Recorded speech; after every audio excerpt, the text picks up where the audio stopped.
Porque han venido el viernes, por supuesto, y hoy vamos a desarrollar el tema, como le decíamos recién, vamos a hablar de autismo. Vamos a hablar de autismo y como lo hacemos siempre en altavoz. Cuando hablamos de un tema, traemos a la gente que sabe, básicamente, para que nosotros y ustedes que están del otro lado podamos tener información y herramientas para abordar este tema. Están los jóvenes de todo el país con preguntas, con experiencias para compartir.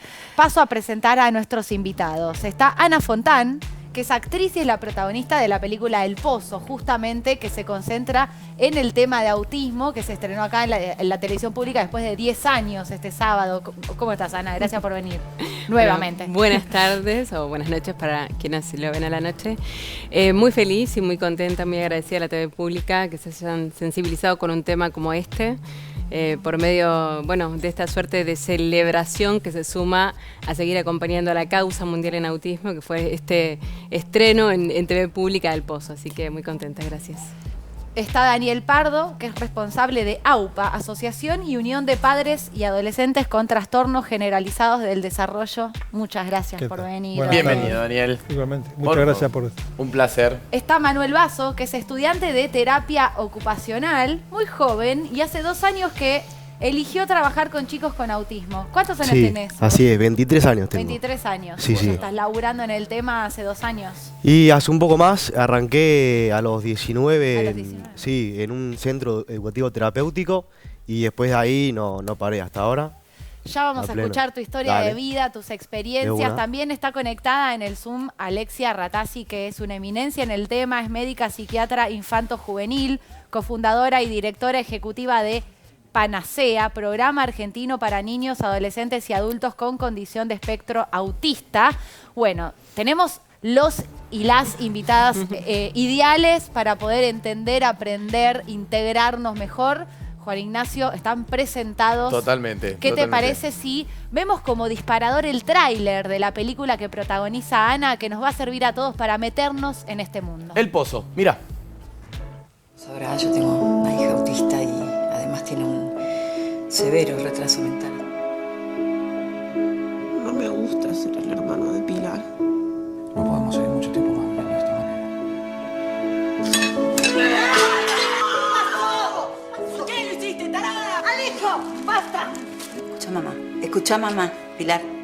¿Pilar va a ser siempre así? Andale un besito. ¡Ay, qué tesoro! No puede ser, Estela. Vemos un solo médico más. Pilar no se interna. Yo te voy a seguir atendiendo a mi hija. Estela, esto ya lo habíamos hablado. Se acabó. No, esto no se acabó. Sí, se acabó. No, yo voy a seguir probando. ¿Pero qué querés seguir probando? ¿Y qué pensás hacer?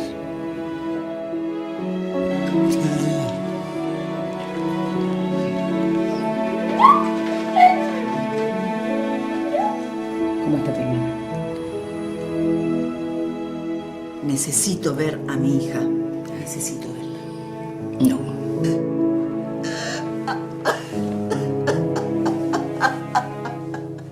Adiós. No se cruel.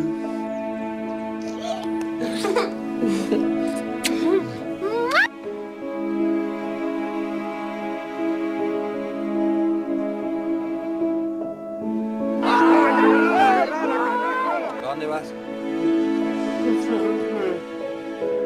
Llamá a la policía, llamá a la patrulla. Es discapacitada, a ver si me entiende. Por favor, podría ser una excepción. Bueno, señora, la Pido disculpas, no sé cómo pasó. Por favor,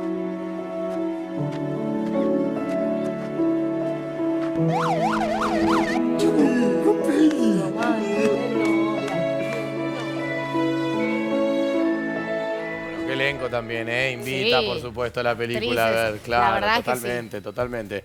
Bueno, Ana, contanos brevemente de qué se trata El Pozo, película que repetimos, se emitió aquí en la pantalla de la televisión pública el sábado. El Pozo trata sobre la historia de una joven con autismo y una discapacidad intelectual,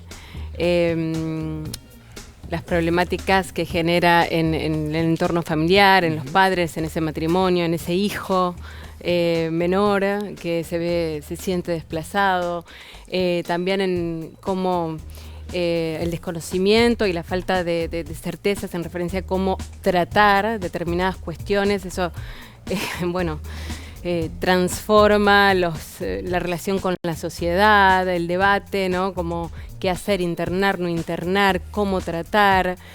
Así que Está basado en una historia real, ¿no? Sí, basada en la historia, sí, en una historia real, en el hermano del director de la película, Guillermo Carnevale, así que es... Sí, si bien está ficcionada Sí, muchísimo, por supuesto. pero sí, es como, fue muy sensible. Sí, para el director lo que debe haber sido, ¿no? Sí, para todo el equipo, Y para ¿no? todo el equipo también. Porque sí, y además también representar de alguna manera, si bien esto es una manifestación, una historia ficcionada, de alguna manera era abordar esta temática en un film argentino por primera vez, entonces había que hacerlo con mucha responsabilidad, con mucho respeto, porque el autismo se manifiesta de diferentes formas. Entonces, bueno, nosotros elegimos en base a esta historia familiar representarlo de una manera que en su momento se llamaba de bajo funcionamiento, o sea, un autismo duro. Y que hoy luego nuestra especialista Alexia, que es una eminencia en estos temas, podrá hablar sobre avances y sobre cómo se citan hoy, qué terminologías se usan. Vamos a ir con eso, ya volvemos con vos, con nuestros otros invitados, pero te quiero preguntar, Alexia, ¿qué es el autismo? ¿De qué manera se denomina también? Recién Ana decía, bueno, hay distintas palabras, ha cambiado también la forma de referirnos al tema. Contanos un poco. Sí, una primera cosa que quiero aclarar, que nos preferimos usar la palabra condición en vez de trastorno, entonces hablamos de las condiciones del espectro autista. Sí.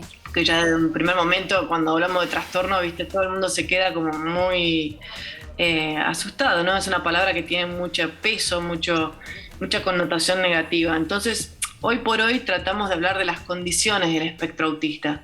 Pero ¿de qué hablamos cuando hablamos de las condiciones del espectro autista? Y fíjense que está en plural, porque esto es un espectro muy amplio, muy heterogéneo, muy variable, de muchas personas muy diferentes adentro de este grupo de personas. ¿Qué es lo que comparten todas estas personas adentro del espectro autista? Ciertos desafíos a la hora de interactuar socialmente, o sea, la interacción con otras personas y la comunicación con otras personas, y tener ciertos patrones de interés, o sea, ciertos intereses, o hacer determinadas conductas, o tener algunas, como dedicarse a actividades de manera muy repetitiva y absorbente. ¿Sí? Son personas que se enfocan en un tema y le dan. Y una tercera característica es muy frecuente, es todo lo que tiene que ver con por ejemplo, la hipersensibilidad a algunos estímulos sensoriales. Nosotros muchas veces vemos gente que se tapa los oídos ante algunos ruidos o que le molestan mucho que los toquen. Entonces, estas tres características son los que comparten casi todos los que están adentro del espectro autista, pero después son muy distintos, como les decía. Y como bien Ana también decía, hay muchos tipos distintos. ¿Y en qué se basan estas diferencias? Uno, en todo lo que es el nivel de lenguaje. ¿Qué quiere decir? Está todo el espectro. Dentro del autismo tenés la gente que no habla, como quien personifica a Ana en la película. Pilar no habla, ¿sí? Tenés a personas que hablan, que tienen programas de radio, ¿sí? Entonces tenés niveles de lenguaje completamente distintos. Y lo mismo sucede con el nivel cognitivo de la persona, como con la inteligencia. Tenés personas que tienen discapacidad intelectual asociada, como Pilar en la película, o tenés personas que son muy inteligentes, o sea, con un coeficiente intelectual muy por arriba. Grados muy distintos. Y la tercera cosa también que diferencia todo esto es cuánta ayuda necesitas. Hay gente que necesita muchísima ayuda y hay gente que va bien por la vida y lo único que necesita es ser aceptada y punto. Alexia, ¿y puede pasar, hay muchos casos o es algo anormal que uno siendo adulto se dé o alguien le diga, digamos, en una edad adulta que tenés algo del espectro autista, digamos, no sé, que yo de repente diga, yo soy autista, tengo algún tipo de autismo, ¿puede pasar eso?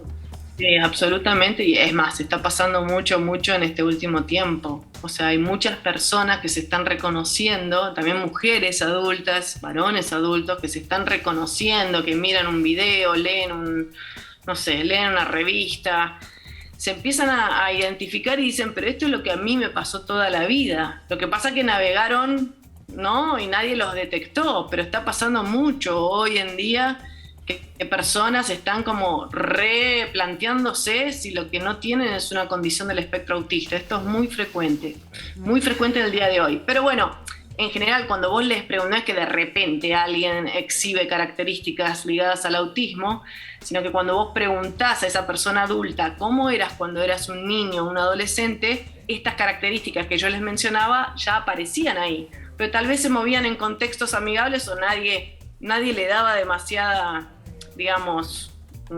Atención. Atención, sí, porque eran contextos amigables y bueno, y está bien, y capaz que eras medio atípico o atípica, pero está todo bien. Y a ver, ¿quién era Daniel, digamos? ¿Qué pasa? Por ejemplo, ella hablaba de, bueno, estas personas llegaron adultas, pasaron la escuela, puede ser por falta de atención, por lo que sea, digamos, pero llegaron adultos sin saber que quizás eran autistas. ¿Qué pasa en la escuela, digamos, con la integración, cuando por ahí en algún grado tenés o discriminación o estigmatización o directamente te cuesta relacionarte, pero tenés autismo? Te voy a decir primero algo y Alexia creo que me va a ayudar en esto. El año pasado Anthony Hopkins fue declarado con autismo a los 78 años, creo que fue. Que todo el mundo conocemos quién es Anthony Hopkins, conocemos cómo ha trabajado toda su vida, qué sé yo. Bueno, lo ha declarado personas con autismo el año pasado. ¿Y cómo perdón la ignorancia completa, cómo se detecta? Yo quise leer un poco más sobre eso y no, se sintió distinto, y fue diagnosticado con esa condición. ¿Se hace un test, digamos, para saber? Hay varios test, Alexia sobre todo con eso me va a ayudar mucho más. Hay test puntuales, sobre todo para chiquitos, que ahí podemos diagnosticar el autismo. ¿Y cómo es el trabajo de los padres, Daniel? ¿Cómo es el trabajo de un padre a la hora de acompañar a un chico con autismo? ¿Se lo acompaña desde chico para toda la vida? ¿Cómo es? Normalmente, como decía Alexia, hay 3 grados para hacerlo muy gráfico. Hay leve, moderado y grave en la parte del autismo. Volvemos al tema. Personas con autismo que hablan como cualquiera de nosotros y otros que no tienen ningún tipo de palabra. Nada. ¿Qué es para nosotros la familia? Es importantísimo la familia. Sostener una familia con autismo no es fácil para nadie. ¿Por qué? ¿Cuáles son las dificultades con las que uno se encuentra? Tener un chiquito con autismo y autismo grave es muy duro el día a día. Muy duro. ¿Por qué? Por las conductas que tiene ese chico. A veces hay violencia, a veces no te miran a los ojos, no te dan un beso, no puedes abrazarlo. Y estamos hablando de una mamá que su hijo no la pueda mirar a los ojos. Claro. Debe ser muy fuerte lo que está diciendo. Lo vemos día a día en AUPA. Entonces la mamá te dice llorando, o vino una mamá no hace mucho tiempo, mi hijo me miró. Y para nosotros es algo natural, porque lo primero que haces es mirar. O bueno, no me habla, que hable también es algo importantísimo. A veces no conseguimos eso, todavía no se sabe por qué un chiquito no puede hablar, teniendo todas las condiciones como nosotros para poder hablar. Ahora, yo quiero preguntarte, Manu, vos decís, yo trabajo desde los 19, desde re pibe, y sos un pibe, con pibes con autismo.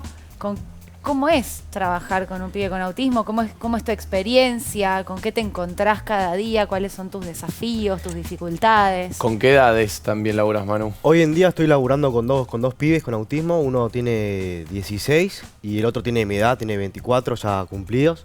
Y justo como contaba él, con uno de los chicos no habla, no tiene lenguaje, y con el otro sí podemos hablar, interactuar un montón.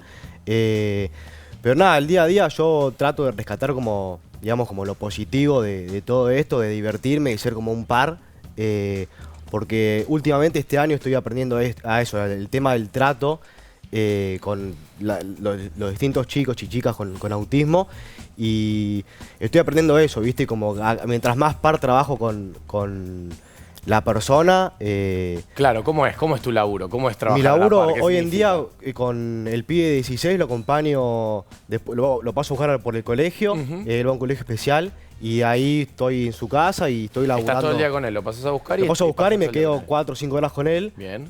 ¿Cuál es tu función ahí? Y ser como acompañante, como estar para lo que quiera él, la familia, como armar unos objetivos como para que en el día a día vaya cumpliéndolo y puedo estar un día, también mucho respetar lo que quiera él. Obvio, sí, por supuesto. Porque hay días que no quiere ni sentarse, entonces como que es respetar también mucho el tiempo de la otra persona, porque a fin de cuentas sigue siendo una persona, ¿no? Y como que hay mucho hoy en día hay mucha perdón, estoy un poco nervioso.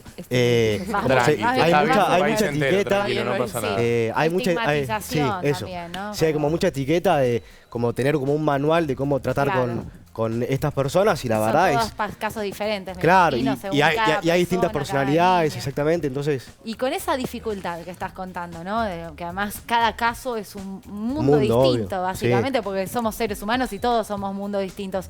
¿Cómo identificás un logro, por lo menos en los años que has dedicado tu trabajo a esto en el día a día? Cuando decís, me voy con una sonrisa porque logré... Y yo he vuelto llorando del laburo, de así alegría, de cosas, de que más que nada, cosas afectivas tal vez de la familia, de que una vez me pasó con el chico, con este Joaco que tiene 16, de que vino toda la familia y a un almuerzo y yo caí a acompañarlo a él y la familia estaba chocha de los logros que venía haciendo él y me agradecieron, por ejemplo, del laburo que hacía con él y es algo simple de estar con él al lado, ir a jugar al básquet, un simple abrazo de esto que comentaba él, que tal vez no suele pasar, pero las veces que pasan para mí es enorme, como que no hay sueldo claro, totalmente. ¿Y cuál es el tratamiento, por ejemplo, digo, más allá de que es muy emocionante igual lo que estás contando y cómo también todos ustedes se adentraron, más allá de las familias, digo, las personas que conviven con personas con espectro autista? Por ejemplo, a mí me tocó estaba trabajando en una colonia de lectura de chicos y en un momento había un chico que tenía, no sé si era qué grado, pero yo como que identifiqué que tenía que tratarlo de una manera un poco más tranquila, entonces yo como que lo iba llevando y viene alguien, un organizador, y dijo, bueno, vení, nene, no sé qué, y lo trató como medio mal y ahí tuvo todo un, no sé cómo se llamará, ¿no? Pero tuvo toda una especie de momento de llanto, de angustia, de pelea, como fue como una especie de, no creo que la palabra sea brote, ¿no? Pero fue como un síntoma. ¿Qué? Un berrinche. Claro, muy fuerte. Y yo dije como, era muy obvio que como, no sé, ¿cómo vas a venir a hablar? Ves que un chico es como más sensible y vas a venir y le vas a decir, no, vení nene para acá y lo retás. ¿Cómo se puede hacer, digo, a las personas que no conviven y no tienen el trabajo para quizás estudiar esto? ¿Cómo se hace como para ser un ciudadano, estar trabajando en algo quizás no especializado y poder tratar bien y que no se generen estas cosas y tener unos mínimos recursos para saber tratar con el tema como ciudadanos comunes? Digo, vamos al supermercado, nos cruzamos con alguien, ¿cómo podemos hacer para saber tratar un poco mejor el tema? Ana. Que digo, ahí está la clave, digo, en esas preguntas que cada ciudadano común se hace, es la educación. Necesitamos educación, necesitamos cumplir con lo que está pidiendo este 2 de abril. Hablemos de autismo. Entonces, por ejemplo, ¿cómo se puede...? Cuando pedimos concientizar, que es la gran palabra que tenemos todos los que trabajamos con autismo, es eso, es que la gente sepa que hay alguien que puede tener una condición de autismo y que sepa trabajar con esa persona. Ahora, va a haber siempre alguien que se equivoca, va a ser siempre alguien que vaya por un camino que no es el correcto, y seguramente. Lo que tratamos de hacer es que cada vez sea menos ese camino incorrecto, porque el tiempo perdido es muy importante para este tipo de chicos. Esto cuanto O sea, el tiempo importa. Totalmente, Sí. totalmente. Y digo, Sí. y la tolerancia, digo, por ejemplo, ante esta situación que planteaste, ¿no? La tolerancia, entender que si un chico se brota en un subte o en cualquier situación normal, no tengamos alguna reacción como que juzgue lo que está ocurriendo, sino que comprendamos, que seamos tolerantes, que preguntemos justamente qué pasa, cómo podemos colaborar.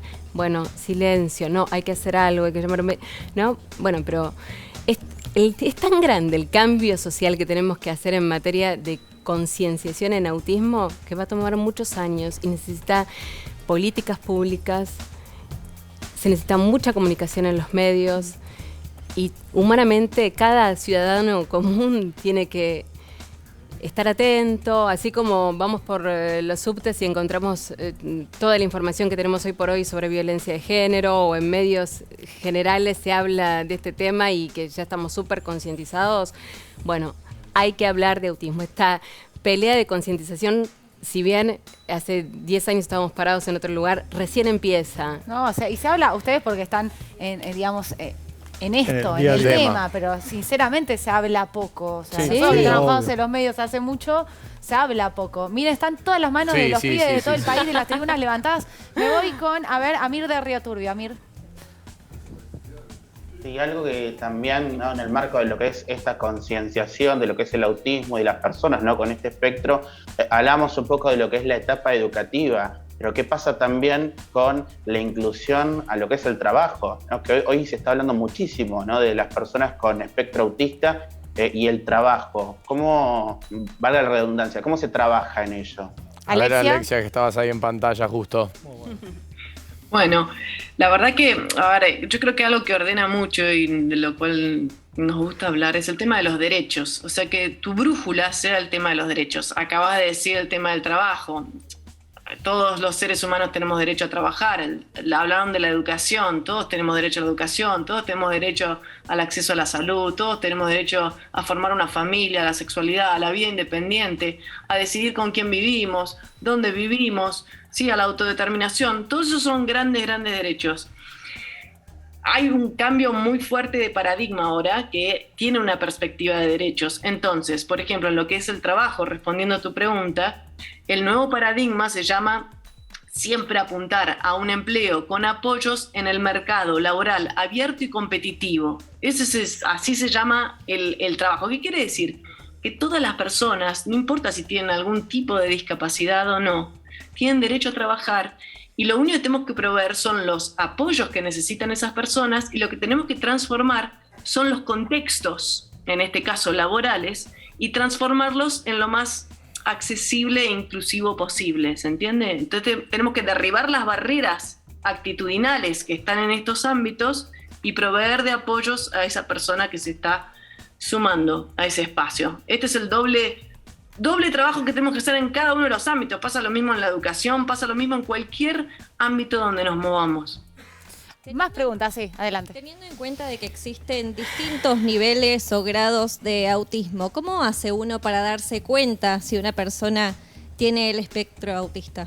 Vos si estás en una conversación, claro, y no O mismo querés si saber. se puede despertar, como yo quería preguntar eso también. ¿El autismo se puede despertar en algún momento, desde mi ignorancia y con todo respeto, o naces con autismo? Bueno, yo podría son dos responder, pero me preguntas. gustaría que Alexia. la doctora... Alexia, te Yo te escuchamos, te respondo. cedes la palabra aquí en el piso. Esto tiene que ver con el desarrollo, así que es algo que se marca en el desarrollo, no es que de repente el autismo se presenta, ¿está? Esto es algo que se viene como armando desde que nacés en adelante. Ahora, vos lo podés pescar en cualquier momento, así como contaban, a alguien de 65 años le podés diagnosticar. Así que no se despierta de repente, es algo, es como si fuera la personalidad de una persona, ¿sí? Su manera de estar en el mundo, su manera de procesar.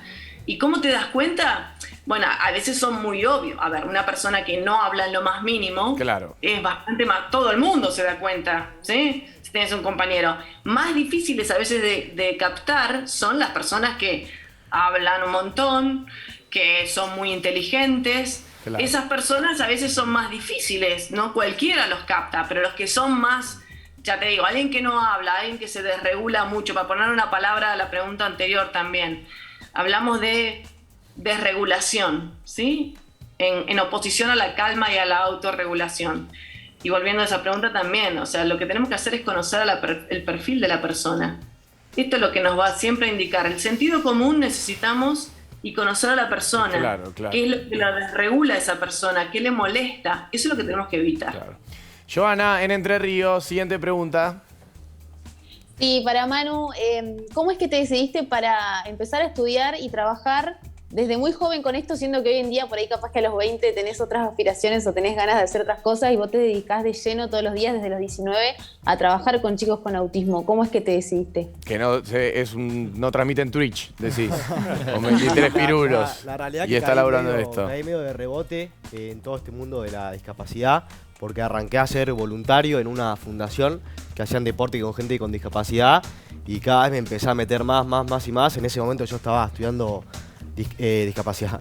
publicidad y Y nada, empecé a meterme más en la fundación hasta que casi faltaba cursar y dije, che, acá... Claro, me parece que es por otro que lado. No ¿viste? era por ahí. Está tu llama en otro lugar. Claro. Y nada, ahí me empecé a indagar, a ver qué amigos y amigas estaban metidas en discapacidad y me metieron ahí a laburar en el centro este que te contaba, educativo terapéutico. Ahí va. Más preguntas aquí en el piso. Veo micrófonos acá. Hola. Bueno, nada, respecto a la pandemia, si bien fue difícil para todos, no me quiero imaginar lo que habrá sido para las familias y para las personas que sufren autismo. Nada, tanto acompañantes como familia.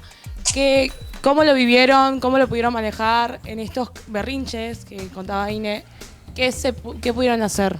Te cuento nuestro caso propiamente dicho. En la pandemia cerramos todo, tuvimos que cerrar todo. Por suerte creo que fuimos el primer centro en Argentina que pudo abrir después de tantas peleas y discusiones y que entendieran que estos chiquitos necesitaban volver a su rutina habitual. Nos costó mucho, a la familia les costó muchísimo. Claro, eso ha sido... Cuando se podía salir solo una hora, si tenías un certificado de discapacidad. Al chico le cortaron de un día para el otro su rutina diaria. Y eso es muy difícil, muy difícil. Impacta mucho cuando una persona está acostumbrada, tiene espectro autista y está acostumbrada a una cierta rutina y de un día para el otro cambia. Pero por supuesto, sí, por supuesto. Por eso, y más cuando vos no podés adelantarle que eso va a pasar. Claro. Nosotros trabajamos, así el chiquito vaya a un médico a ponerse una vacuna o una inyección Claro, o revisarle la boca. Antes estábamos trabajando sobre eso para explicarle cómo va a ser todo el proceso, cómo va a ser, que tenía que sentarse, todos los pasos para nosotros comunes. Con la pandemia fue eso, separó el mundo para todos. Eso les iba a preguntar porque, bueno, tengo muchas amigas que son madres y la pandemia, por lo menos en los casos en los que he vivido de cerca, fue letal el encierro. Les quiero preguntar a ustedes qué han registrado, cada uno desde su lugar, desde su experiencia, con la gente que charlan y trabajan. ¿Qué pasó con las personas de espectro autista? Hubo un retroceso muy importante en todo su aprendizaje que tenían ellos, pero muy importante. Los papás pedían por favor que nosotros les diéramos todas las herramientas de trabajo para poder llevarlo adelante. En algún momento nos permitieron ir a esas casas a trabajar con esos chicos puntualmente para tratar un tema muy complicado. Digo, me acuerdo en un momento que no se podía salir y yo me acuerdo de un colega que es de espectro autista que dijo, no me dejan ni salir a dar la vuelta. En un momento no se podía salir yo y después... necesito salir a caminar. ¿Qué cosas vieron en ese momento cuando lo llamaban y no se podía hacer nada? Primero trabajamos bastante por Zoom con los padres para contarle o que nos cuenten nosotros primero y nosotros tratar de hacer algo diariamente. Hemos mandado muchos programas de trabajo también. Igual yo insisto que el padre no es un terapeuta, el padre es padre y tiene que disfrutar de ese momento de padre. Pero al estar todo cerrado no nos quedaba otra situación. Y vuelvo a repetir, hemos mandado profesionales también a las casas para poder trabajar. Claro. Para ese caso de un autismo grave. Total. Estamos hablando sobre autismo aquí en la pantalla de la televisión pública en altavoz a raíz de la película El Pozo que protagonizó Ana Fontana, quien tenemos aquí presente, y especialistas, por supuesto, para tratar un tema que, por lo menos en los medios, la verdad, Cata, mucho no se trata. Nunca. Nada prácticamente. Nada. En los medios, en las escuelas, diría, campañas de información pública. Bueno, obviamente es la televisión pública, el programa de los jóvenes, debemos hacerlo, pero más allá de nosotros, debería estar como política pública. Brenda, Mar del Plata. Sí, para Ana, que la verdad que es tremendo, ¿no? Lo que refleja su personaje, lo bien que lo construyó, y quiero saber cuál fue ese gran desafío, si recordás algún momento que tal vez se te tornó difícil para la construcción de este personaje, Ana. Bueno, sí, como bien decís, fue un inmenso desafío y sobre todo una responsabilidad, ¿no? Porque desde un primer momento yo sabía que estaba enfrentándome a una situación muy diferente como artista, en este caso como actriz.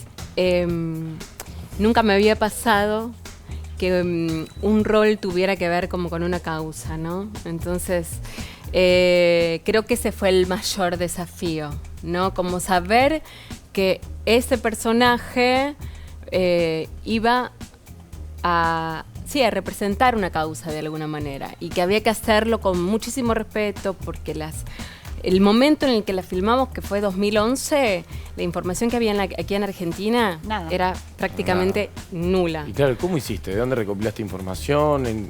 Bueno, primero, naturalmente con el director, con psicólogos, con psiquiatras, fui a UPA, que me abrieron las puertas y el corazón, todos los profesionales, ellos, me informaron, estuve conociendo a un montón de personas con diferentes condiciones dentro del espectro autista, pasando tiempo, leyendo, mirando películas, no, porque si no ahí el director me dijo, no mires películas. No te influencias, claro. Claro, pues estaba la de Dustin Hoffman, una de Leo DiCaprio, había como un par de pelis, pero me dijo, no mires, así no te influencias y creas lo propio.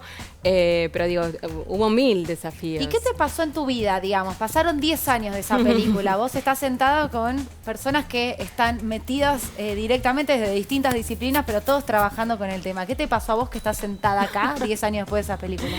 Me llegó al corazón, sí, me tocó el alma profundamente y me generó sobre todo un enorme compromiso. Un enorme compromiso porque conocí tantas personas, primero desde la indagación previa, desde la construcción del personaje, todas las personas que tuve que conocer, profesionales, mamás, papás, personas con esta condición, ni hablar de la historia de la familia, del director, de Rodolfo, de Viviana, de Rodolfo padre, de Guille, ni hablar de estar hablando sobre una historia real que después fue ficcionada, pero digo, estábamos en contacto directo con ellos, entonces eso tenía también una carga emocional muy fuerte. Me fui de la pregunta. No, bueno, ¿qué te pasó? Yo quería saber. Me quedé como con un compromiso. O sea, en definitiva me transformó como artista. Identifiqué mucho más lo que podemos generar los artistas cuando trabajamos a conciencia y cuando tenemos la fortuna de que nos toque un rol que nos permita ser herramientas de transformación. Eso es como súper importante y bueno, cada vez redoblo más mi compromiso con la causa mundial de concienciación en autismo. Voy a tener 80 años y voy a seguir trabajando por esta causa. Totalmente. Concientizando. Bueno, sí. Eso me gustaría que hagan Manu, Dani, Ana o quien sea allá en el Zoom, Alexia. Somos conscientes de que, y lo decimos todo el tiempo, que en los medios no se trata este tema. Nos gustaría que quien quiera de ustedes transmita un mensaje a toda la gente que está viendo del otro lado acerca de esto, sobre concientización, lo que ustedes quieran, lo que quieran decir para cerrar esta nota del día de hoy. A ver, Alexia, arrancamos. Bueno, yo lo que invito es a cambiar la mirada, a que la gente se anime, a que no le tenga susto a esto, porque básicamente cuanto más sabes de alguien, de una persona, más fácil es ayudar a esa persona. Así que esa es la invitación, a cambiar la mirada y a mirar a las personas como personas, como sujetos de derecho, ¿sí? Está bueno. No como alguien que tiene un problema, ¿no? Ya escuchándolos, a mí me cambian la mirada. Total. Daniel. Sobre todo eso, es una persona, no hay que tener ni miedo ni lástima, es una persona que tiene una condición distinta a cualquiera de nosotros. Pero nos cuesta aceptar la diferencia, lo diferente a lo de uno. Ya pasa por uno. Eso hay que cambiar. Pero con información. Obviamente se recibe información, cuanto más información tenés es mucho mejor, hay que estar muy abierto también a todo esto. Pero yo digo esto, no hay que tener ni miedo ni lástima a una persona con autismo. Ni miedo ni lástima. Nos quedamos con eso, les agradecemos. Y otra cosa, y el autismo no contagia. Está bueno lo que decís, Daniel. Está el bueno. autismo no contagia, ni miedo ni lástima. Tratar de abrir la cabeza, de escuchar. Nos quedamos con un montón de cosas que nos dijeron los cuatro. Gracias Alexia, gracias Ana, gracias Daniel, gracias a vos también. Gracias por lo que hacen, no solo por venir al altavoz. Felicitarlos. Sí, aplauso para y aplauso para ustedes. Gracias por haber venido. Un placer. Y vuelvan pronto. Claro, siempre a todos invitamos, Catalina. Sí, claro, son nuestros amigos de Altavoz. Totalmente. Juan Ignacio y Altavoz sí, sigue. por supuesto, tenemos un ratito más. No me gustan los ¿Sabés cortes. qué? Que lo mande Gonzo, que está con protesta. ¿Sabés qué, Gonzo? Trabaja.